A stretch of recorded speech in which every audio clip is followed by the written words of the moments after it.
कसाही माझा रयतेचा राजा, माझ्या जगद्गुरु तुकोबरायांच्या पावलावरती पाऊल ठेवणारा राजा आहे. दुसऱ्याचं जीवन भ्रष्ट करणाऱ्या स्त्रीला जगद्गुरु तुकोबराय म्हणतात, जाई ओ तू माते न करी सायास, आम्ही विष्णुदास तैसे नोहे. आणि त्याच पावलावरती पाऊल ठेवून चालणारा माझा राजा. कल्याणच्या सुभेदाराची सून ज्या वेळेला पकडून आणली त्यावेळेला ते काय म्हणतात, काळ्या राती तळपत होत तिच्या रूपाचं उण, अशीच देखणी होती एका मुसलमानाची सून.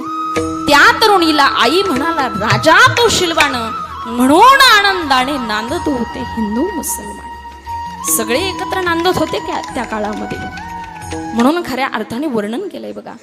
शिवकाळात नांदत होती सुखात सारी प्रजा, शिवकाळात नांदत होती सुखात सारी प्रजा, म्हणून म्हणती शिवाजी माझा जा.